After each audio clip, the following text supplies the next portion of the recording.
Femminicidio stavolta a Fossalta di Portogruaro, guardia giurata di 50 anni uccide la moglie strangolandola e si toglie la vita, forse a coltellate, paese sotto shock. Intanto sui fatti di Vicenza il ministro Cartabia decide di inviare gli ispettori per verificare come fosse possibile che l'omicida fosse libero nonostante il passato di violenza. I funerali delle vittime dell'uomo saranno celebrati lunedì o martedì. Una tragedia annunciata 3 giorni prima dell'omicidio. Lidia aveva trovato nella cassetta della posta una lettera anonima che l'avvertiva di non andare in giro perché era pericoloso. Continuano incessanti le ricerche sull'Appennino dell'elicottero partito dalla Toscana e diretto a Resana nel Trevigiano con a bordo 6 passeggeri più il pilota padovano. Dagli amici e alla famiglia la speranza che non sia tutto perduto. Continua la caccia all'albanese evaso all'alba di ieri da Treviso. È pericolosissimo, possibili legami con l''ndrangheta, dicono i sindacati della polizia penitenziaria. L'uomo però potrebbe già essere all'estero. Tragedia a Torre di Mosto, una donna di 67 anni ha perso la vita in un incendio scoppiato in casa, non si è potuto fare nulla per salvarla. Consumatori in piazza per dire stop al carovita e chiedere al governo interventi strutturali. Manifestazioni in tutta Italia. In Veneto è stata scelta Vicenza come punto di raccolta per la protesta delle pentole vuote. I risultati in tempo reale, la gioia dei vincitori, la delusione dei vinti, le percentuali e l'analisi del voto. Lunedì dalle 14 su Antenna 3 la lunga maratona elettorale. Ospiti in studio e collegamenti dal territorio per raccontare in diretta il verdetto delle urne. Buonasera, ben ritrovati con l'edizione regionale dei nostri telegiornali. Dunque in apertura l'ennesimo femminicidio dopo la duplice tragedia di Vicenza con le 2 donne uccise. Stavolta la tragedia si è consumata a Fossalta di Portogruaro in provincia di Venezia. Una guardia giurata ha ucciso la moglie strangolandola e poi si è tolto la vita. Sul posto per noi la nostra Daniela Sizzia insieme a Nicoletta Rizzetto. Buonasera Daniela. Buonasera Francesca, buonasera anche ai telespettatori. Dunque, lo hai detto tu, ci troviamo a Fossalta di Portogruaro nella centralissima via Roma, alle mie spalle lo volete, la palazzina color ocra. Lì al piano terra si è consumata la tragedia, l'ennesimo femminicidio. Pochi giorni fa è la mattanza di Vicenza con il duplice femminicidio, oggi purtroppo un altro femminicidio, il compagno che ha ucciso la donna, la compagna, probabilmente perché ancora le notizie sono frammentarie, l'avrebbe strangolata e poi si sarebbe tagliato la gola, si sarebbe ucciso. Vedete, la zona è completamente transennata, non ci si può arrivare. Sembra che a dare l'allarme sia stata la nipote della coppia. La coppia non aveva figli e che ha visto tutta la scena e poi ha chiamato le ambulanze. Intorno alle 15 sono arrivate 2 ambulanze, purtroppo non c'era nulla da fare, entrambe le persone erano già decedute e vedete in fondo sono al primo piano proprio della palazzina, c'è la scientifica, ci sono i carabinieri, la polizia locale, tutto è bloccato, non si può entrare, non ci si può avvicinare e abbiamo sentito i vicini dicono 2 persone assolutamente tranquille, non hanno sentito mai un litigio, non hanno mai discusso, persone che vivevano molto riservate ma che vivevano tranquillamente senza nessun tipo di discussione, mai sentiti, come non hanno sentito nulla questo pomeriggio. Ad allertare, come vi ho detto, probabilmente proprio la nipote, però nessuno ha sentito nulla, si sono accorti tutto di quanto era accaduto solo quando ormai la tragedia si era consumata e quando sono arrivate le ambulanze, subito dopo ovviamente le forze dell'ordine. Sono tutti sgomenti. Qua a Fossalto la donna è proprio originaria della zona, di una frazione qua vicino, coppia che dicono tutti non ha mai dato nessun tipo di problema, quindi sgomenti, non si capisce la motivazione che possa aver spinto l'uomo a colpire, a soffocare la donna. E lei lavorava come donna delle pulizie in un'impresa di pulizie, mentre l'uomo come vigilante e come guardia giurata non aveva armi e sembra non siano state trovate armi nell'abitazione. Francesca, per il momento qui da Fossalta di Portogruaro è tutto, ti cedo la linea. Grazie Daniela, se hai novità, aggiornamenti, chiedici la linea in qualsiasi momento. Grazie a Daniela Sizzia e a Nicoletta Rizzetto. E adesso il duplice femminicidio di Vicenza. Ci sono delle novità sul fronte delle indagini. Compare infatti una lettera anonima che una delle vittime avrebbe ricevuto qualche giorno prima di essere uccisa. Un vulcano silente, ma esplosivo, estremamente pericoloso. È il profilo che si sta delineando di Zlatan Vasiljevic, il killer che improvvisamente è scoppiato con cinica violenza, annientando la vita delle sue ex compagne, l'ex moglie Lidia e l'ex fidanzata Gabriela Serrano. Che fosse pericoloso Zlatan lo si sapeva da tempo. La Procura di Vicenza riferisce che dal 4 aprile del 2019 al 2 febbraio del 2021 per circa 2 anni era stato continuamente sottoposto a misure cautelari. Il 2 luglio del 2020 era stato condannato a 1 anno e 10 mesi in primo grado per maltrattamenti e lesioni gravi e il giudice dell'udienza preliminare di Vicenza non aveva concesso la sospensione condizionale della pena, sostenendo che l'uomo, oltre all'abuso di alcol e alla protrazione dei maltrattamenti nei confronti di Lidia, aveva un sostrato culturale arretrato basato su una concezione del rapporto uomo-donna di tipo padronale e dominante che nemmeno l'avvio del procedimento penale aveva scardinato e ridimensionato. La relazione del servizio dipendenze dell'Ulsotto di Vicenza al termine di un periodo di trattamento terapeutico e rieducativo presso un'associazione aveva dato una valutazione finale positiva e il futuro killer, in secondo grado presso la Corte d'Appello di Venezia, aveva goduto di uno sconto di pena e della sospensione condizionale. Oggi, dopo la tragedia, il ministro della Giustizia, Marta Cartabia, avrebbe chiesto ai suoi ispettori di avviare approfondimenti. Il primo passo dell'ispettorato, una volta aperto il fascicolo, a quanto risulta, sarà chiedere una relazione ai vertici degli uffici giudiziari. La procura fa sapere che l'ultima denuncia presentata dall'ex moglie Lidia risalirebbe al 19 marzo del 2019 e, dopo la sentenza d'appello, non sono più pervenute notizie di reato. Il dato concreto a disposizione delle autorità è che dal febbraio dello scorso anno, data in cui era stata emessa la sentenza d'appello che ne disponeva la liberazione condizionale, non sono più pervenute all'autorità denunce di ulteriori comportamenti illeciti da parte del soggetto. Ma Zlatan Vasiljevic era un vulcano pronto ad esplodere all'improvviso, come poi nei fatti è avvenuto. Adesso le indagini procedono per ricostruire non il perché di una tragedia che non ha logica, ma il come, la dinamica che ha portato alla mattanza. Sicuramente lo scopo è appunto quello di ricostruire tutta la vicenda nella sua dinamica e nella sua cronologia.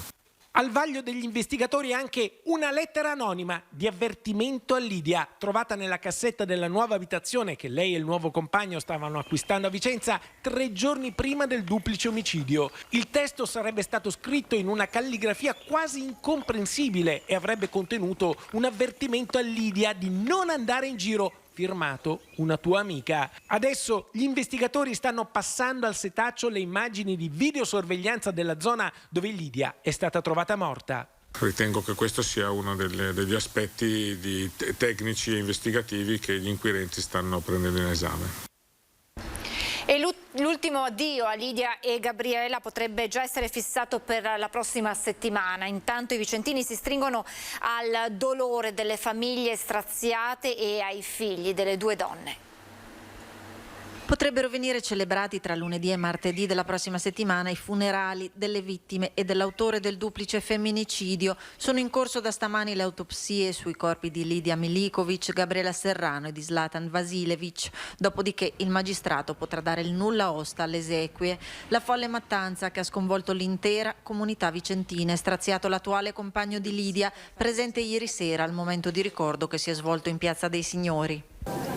È stata una tragedia annunciata, sì, perché si sapeva chi era, che persona era e cosa poteva fare. Di lei restano i ricordi, la vicinanza, la paura condivisa in questi anni, l'addio di quel giorno in cui insieme nel pomeriggio sarebbero andati a firmare le carte per il rogito, appuntamento a cui Lidia non è mai arrivata. Resta ora un mazzo di rose in via Vigolo, dove si sono interrotti i loro progetti. Si vive cercando di dare conforto, ma quando hai la paura nel cuore, quando hai la paura dentro, puoi dare tutto il conforto che vuoi, ma quella cosa dalla testa non ti uscirà mai. La giustizia dovrebbe fare di più.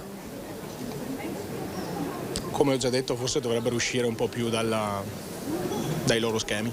L'abbraccio dell'amministrazione che per martedì ha convocato un consiglio comunale straordinario per far luce sul tema dei femminicidi, tema sul quale si interrogano le autorità, i sindacati, i vicentini che rivolgono il pensiero ai figli delle due vittime. Sono fatti gravi che hanno sconvolto tutta la nostra collettività. Certe cose non possono ancora accadere né ora né mai, mi ha colpito profondamente, ma per l'efferatezza della violenza con cui è stata perpetrata questa barbarie. E mi dispiace profondamente anche per i figli delle rispettive donne che sono state uccise. Per ricordare che comunque nell'umanità comunque la femminilità è presente anche negli uomini e quindi un uomo che uccide una donna ha già ucciso la sua femminilità. Ci ritroviamo sempre e comunque con il discorso della solidarietà quando il fatto è accaduto, mentre dovremmo mettere in atto cose preventive perché questi fatti non accadino più. E penso che siano delle situazioni che sono molto più vicine a noi, più di quanto si possa pensare. Un'altra storia di violenza sulle donne arriva questa volta da Padova. Arrestato un 32enne romeno che per anni ha picchiato l'ex convivente. Per 4 anni ha picchiato, minacciato e insultato l'ex convivente, rendendole la vita un inferno. Gli agenti della questura di Padova hanno arrestato un 32enne rumeno in esecuzione di una sentenza della Procura della Repubblica del capoluogo Euganeo che prevede 2 anni di reclusione per condotte violente nei confronti dell'ex convivente. Dal 2016 al 2020, infatti, l'uomo ha vessato fisicamente e psicologicamente la compagna. Le indagini hanno appurato come l'uomo picchiasse la donna e con prese violente la scagliasse contro mobili e mura di casa. Accecato dalla gelosia, l'uomo impediva alla compagna di uscire con le amiche, chiudendola in casa. Nell'estate del 2020 lei tentò di cacciarlo dall'abitazione, ritrovandoselo però davanti a casa nel cuore della notte, completamente ubriaco. L'uomo ha sfondato la porta gridando che avrebbe ammazzato tutti. Una situazione che sarebbe precipitata se non ci fosse stato il tempestivo intervento delle forze dell'ordine. Da qui il processo, la condanna e l'arresto che arriva all'indomani di una vicenda come il duplice femminicidio di Vicenza che ha scosso l'opinione pubblica. E allora torniamo subito a Fossalta di Portogruaro dalla nostra Daniela Sizia perché ci sono degli aggiornamenti sulla guardia giurata che ha ucciso la moglie strangolandola e poi si è tolto la vita. A te la linea, Daniela. Sì, Francesca, sempre buonasera. Dunque, come vedete siamo ancora qui, siamo in via Roma, come vedete la zona è sempre delimitata, vi do i nomi delle vittime, sono Lorena Puppo 50 anni, Giuseppe Santorsa invece 55 anni, dentro ancora c'è un via vai di forze dell'ordine, della scientifica che sta controllando la zona. Gli investigatori dicono che dentro la casa non sono state trovate le armi, parliamo di pistole, quindi sembra quasi certo che insomma, la donna sia stata strangolata, soffocata e poi lui si sia ucciso. Quindi vi ripeto i nomi delle vittime sono Lorena Puppo, 50 anni, Giuseppe Santorso, 55 anni, persone riservate, continuano a dirci cittadini, fra l'altro davanti a me ci sono proprio cittadini sgomenti che continuano a guardare questa scena e si chiedono tutti come sia stato possibile, come sia possibile che sia accaduta questa tragedia, non c'era nulla che potesse far pensare che la coppia avesse qualche problema. Francesca da Fossalta è tutto. Grazie ancora a Daniela Sizia e a Nicoletta Rizzetto. E ora la vicenda dell'elicottero scomparso, sono ancora senza esito. Le ricerche del velivolo partito dalla Toscana e diretto in Veneto, nella Marca Trevigiana per l'esattezza. A bordo 6 persone oltre al pilota padovano. Il velivolo doveva atterrare sul piazzale della Rotocart di Castelmigno di Resana.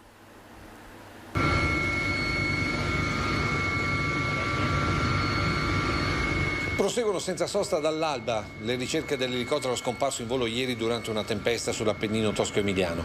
Ancora nessun segnale né dal velivolo né dai 7 cellulari delle persone che erano a bordo, tra imprenditori e tecnici, 4 turchi, 2 libanesi, oltre al pilota, il padovano Corrado Levorin, 33 anni, di Polverara.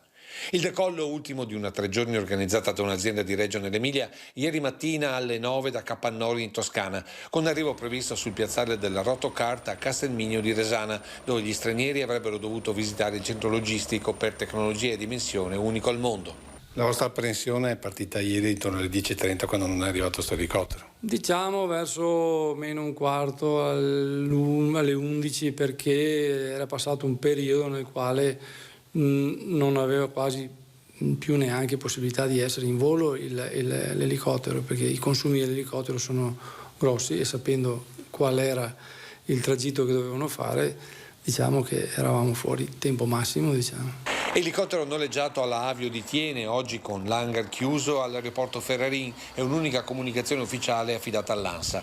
Uno dei nostri uomini, spiegano dalla società vicentina, si trova in quelle località, nell'area dove si stanno concentrando le ricerche. Anche con lui stiamo in contatto diretto. Nessun commento sulla totale assenza di segnali che si attivano automaticamente per avaria o peggio schianto al suolo. Singolare tra l'altro il fatto che sia accaduto all'ultimo volo dopo il continuo via vai dei giorni precedenti. 3 giorni di visite continue, ogni mattina venivano 7, 8, 10 persone, perché certi venivano anche in macchina, e pomeriggio idem. Purtroppo si è fermato al terzo giorno, diciamo. Ecco. Voi comunque una speranza la nutrite sempre? Sì, una speranza è l'ultima a morire. E adesso la fuga rocambolesca all'alba di ieri dalla carcere di Treviso, continua la caccia all'albanese, evaso appunto ieri, è pericolosissimo, possibili legami con l''ndrangheta, questo dicono i sindacati della polizia penitenziaria, mentre a Santabona si sono avviate verifiche interne, l'uomo però potrebbe già essere all'estero.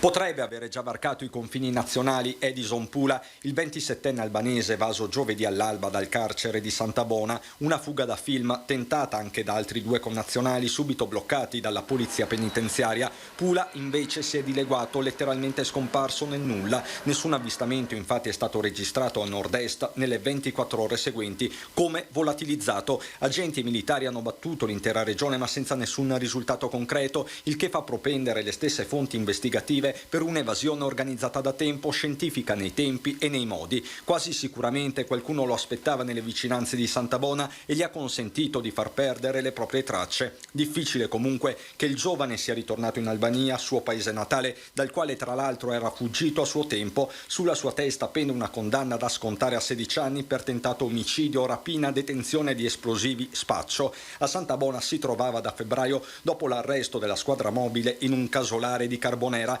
diventato quartiere generale di una banda specializzata in furti, 50 quelli messi a segno nell'autunno scorso tra Marca e Bellunese, compresi alcuni assalti alle ville del Terraglio, un curriculum che per il direttore del carcere non lascia spazio a dubbi. È un soggetto pericoloso, nel senso che si è reso responsabile di alcuni reati di un certo spessore.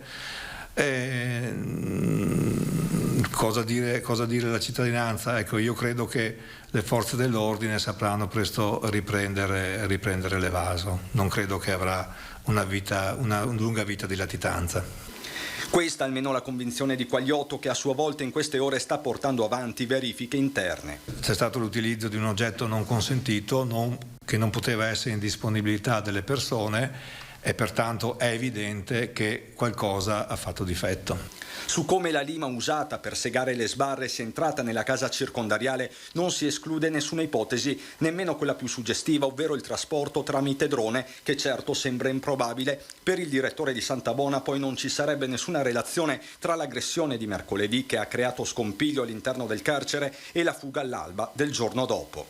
Non ci sono elementi per poter dire che ci sia un nesso fra i 2 eventi, perché il primo non ha causato la distrazione di forze rispetto al secondo, quindi non c'è stato un diversivo di fronte, ecco, in questo sempre usare un linguaggio militare, ecco, per capirci. Restano le polemiche sulla sicurezza dell'istituto penitenziario e la carenza di personale più volte denunciata dai sindacati, ma per Quagliotto l'allarme va circoscritto. Sono 135 dipendenti su una pianta organica prevista di 165, il 18% in meno. L'ultima evasione è riuscita vita a Santabona risale al 1977, protagonista il brigatista Prospero Gallinari. Oggi il romanzo criminale si è aggiornato. In una nota all'SPP, il sindacato Polizia Penitenziaria parla di un abbraccio mortale fra criminalità albanese e 'ndrangheta. Lo stesso Pula è definito molto pericoloso. Anche per questo la caccia all'uomo continua.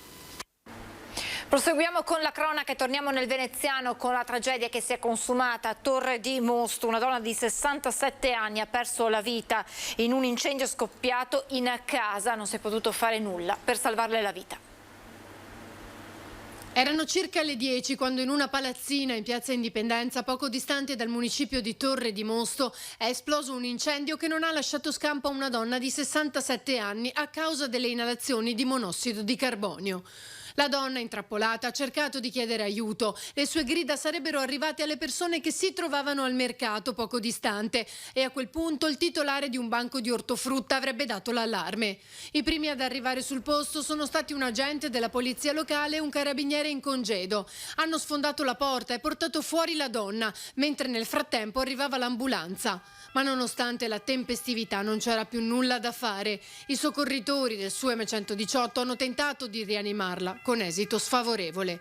Sul posto sono giunti anche i vigili del fuoco con 2 autopompe, 2 autobotti e 10 operatori che sono entrati nell'abitazione invasa dal fumo spegnendo l'incendio.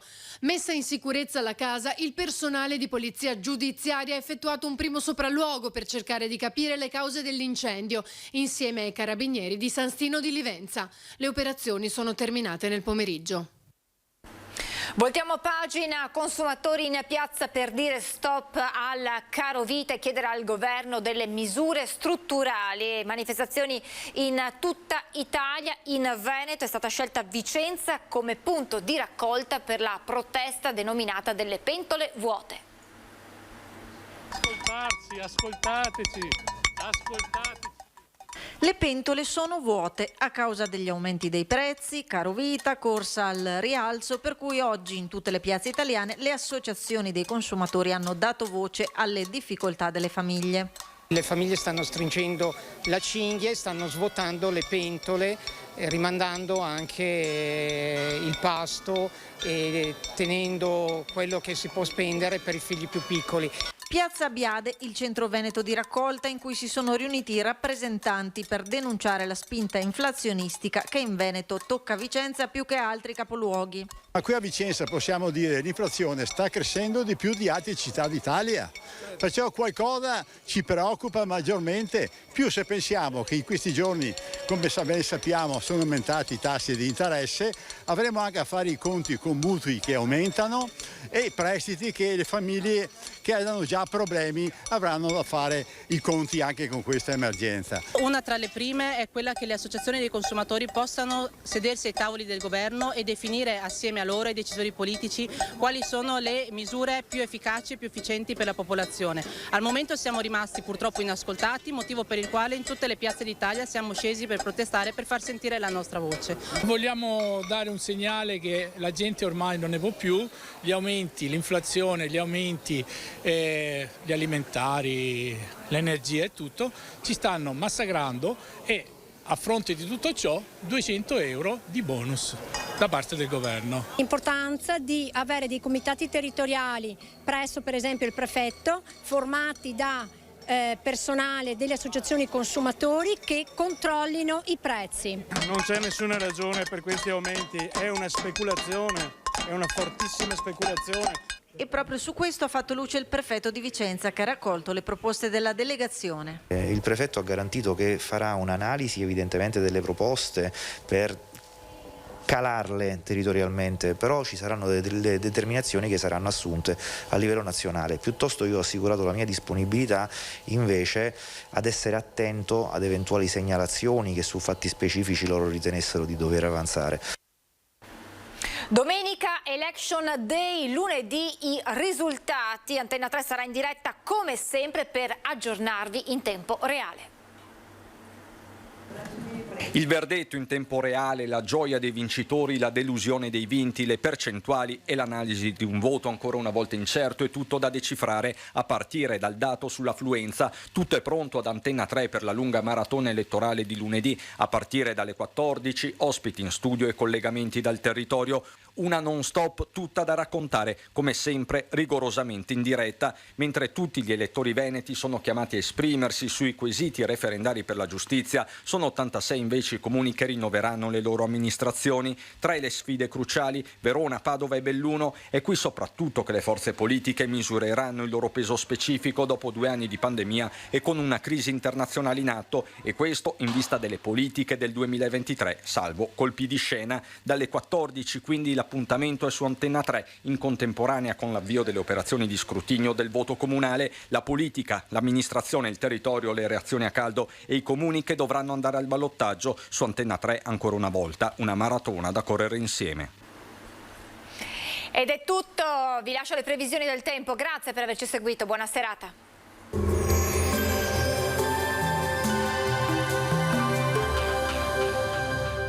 Autodemolizioni Signor, a Villorba dal 1969 al vostro servizio. Rottamazione auto, vendita ricambi nuovi e usati, vendita autovetture sinistrate o usate.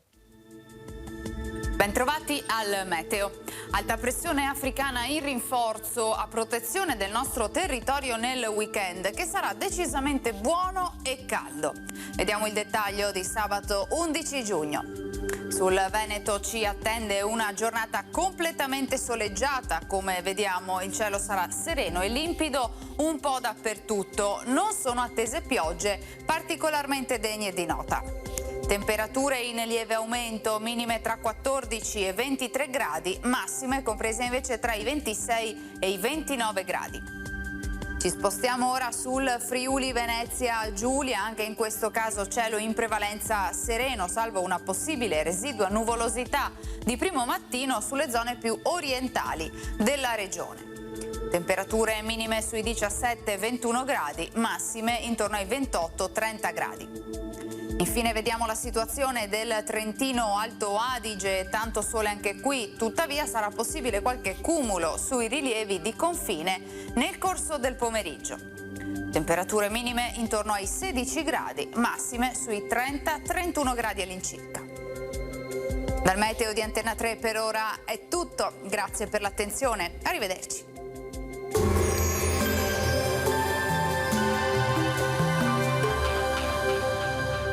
Autodemolizioni Signor, a Villorba dal 1969 al vostro servizio. Rottamazione auto, vendita ricambi nuovi e usati, vendita autovetture sinistrate o usate.